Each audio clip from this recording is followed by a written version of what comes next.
These are two roller lifters hydraulic roller lifters out of North American 1.9 and 2 liter CVHs. Yeah, so pretty much you'll find these. They only came in the tall block motors, so that'd be the heads that have the non-stepped camshaft journals. So you can really only use these in 1.9 and 2 liter heads. Rumor has it the 1.8 heads in Europe do have roller lifters and don't have stepped cam journals, but that stuff's beyond my knowledge. I've never had a 1.8 to know. But these are the roller lifters in North America, available from 1987 CFI 1.9 the through 1990, and then the 1989 through 1990 EFI high output, and then the 91 through 96 1.9 SEFI, and then the 2 liter CVHs. They all have these roller hydraulic lifters in them. So that's pretty much every 1.9 except for the early EFI high outputs, and then the carbureted 1.9. Now, if you pull these out, you need to check for a few things. You need to make sure that the rollers are all good. These rollers are not removable. So if you feel any grinds, feel or see any flat spots, see any scoring on the ball, if you look inside, sometimes you can see the needle bearings in there. If you see anyone discolored, chipped, broken, whatever, you need to replace these guys.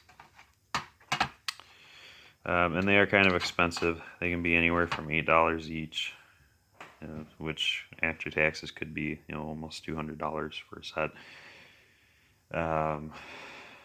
Or you can find some online. Sometimes you can get these for like $30 to $80 a set, which is pretty good. But again, even when you get new ones, you need to check for quality. And new ones, it's a good idea to pop these open, clean them out, because there can sometimes be machining residue inside of these. Dust, metals, particulates, terrible assembly oils, whatever.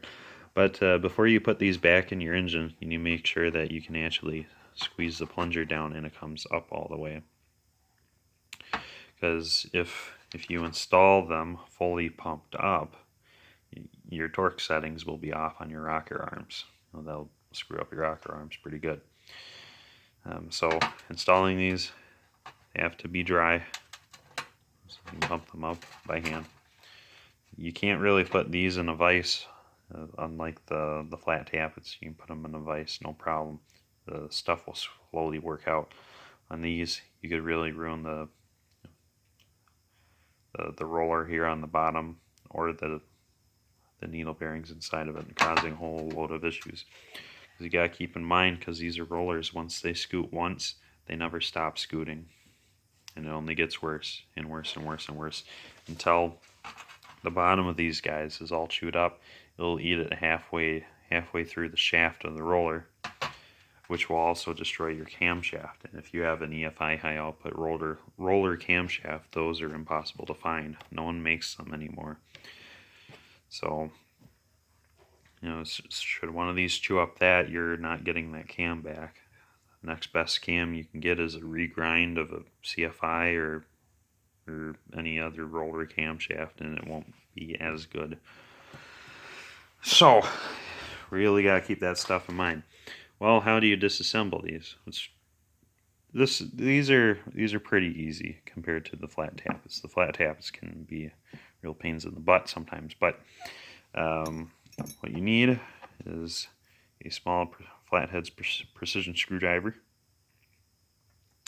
and you simply stick it between the retainer and the lifter body to pry out on the clip, and once you do, the end will pop out and away just like that, and then you repeat on the other side, which will get the clip off, and the plunger will just fall right on out. There's nothing inside of these, so nothing to worry about. And then underneath that will be your valve body. So once your plunger and ring come out, you'll be looking at something like this, or something like this. So apparently not all of them had this little plastic insert in there.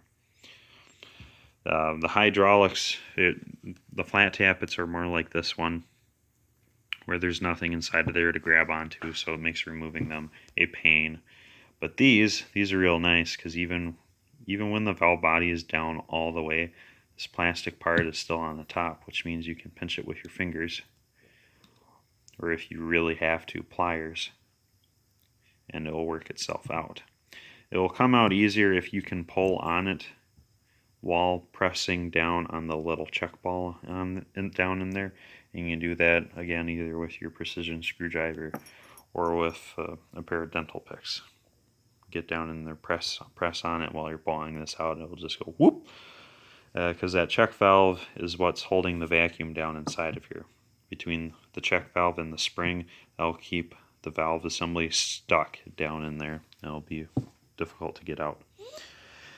Now these without the plastic part, these are a royal pain. This one, for instance, will not come out. It'll go up and down a little, but for the life of me, I can't get it out.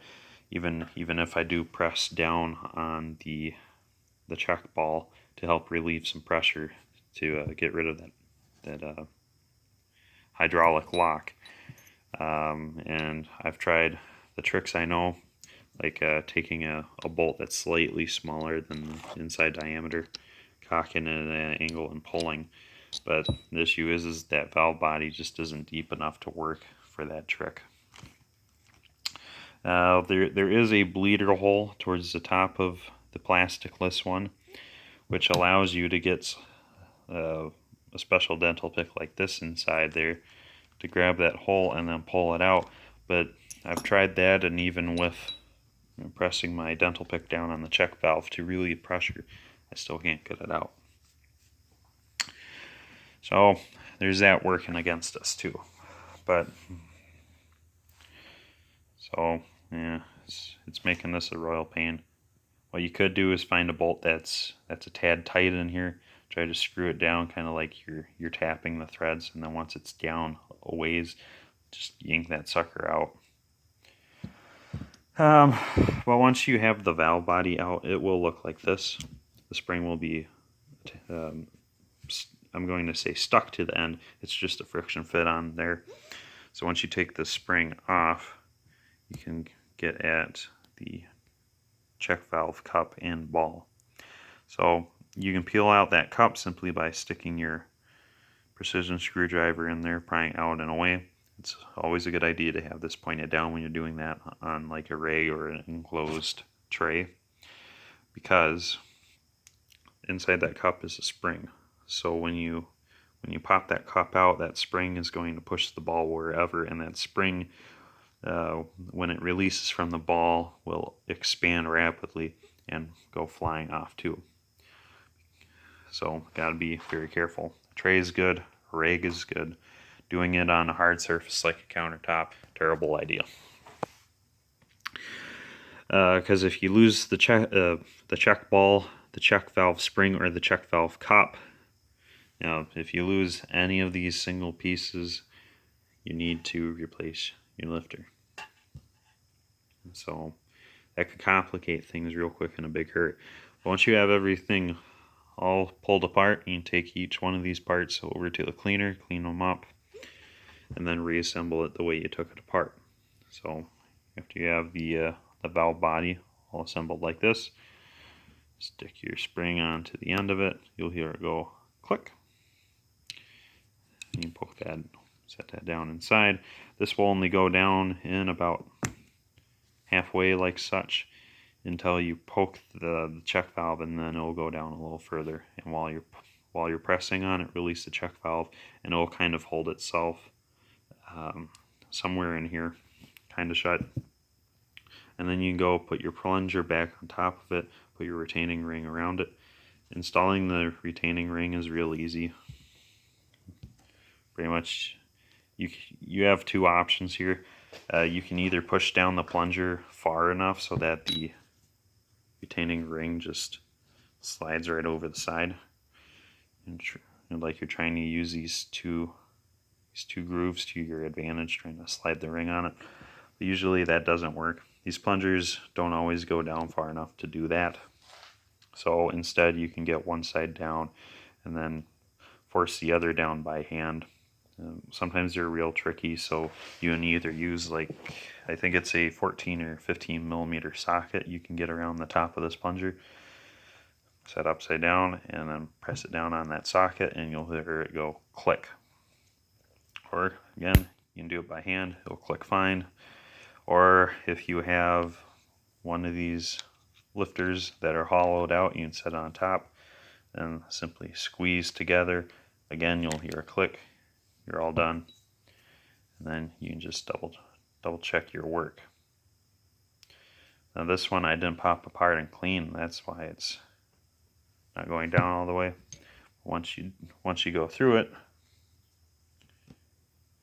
you'll go up and down just about all the way, and you won't feel any flat spots or anything. Because that's the thing too. If your plunger is free floating towards the top here, but stuck, but the innards are stuck halfway down, then you have to go and rebuild these. It's always a good idea to clean these out, especially if they're original and you have the head off for any reason. The flat top, it's more complicated because of the retainer, but these are completely rebuildable, reusable, as long as nothing is seriously damaged. Just go through and clean them out, because any oil that's inside of these is 20 to 30 years old. So just things to keep in mind. But yeah, that's all there is to these. These are pretty nice as far as working on them goes. But we'll end things here, and we'll catch you guys later.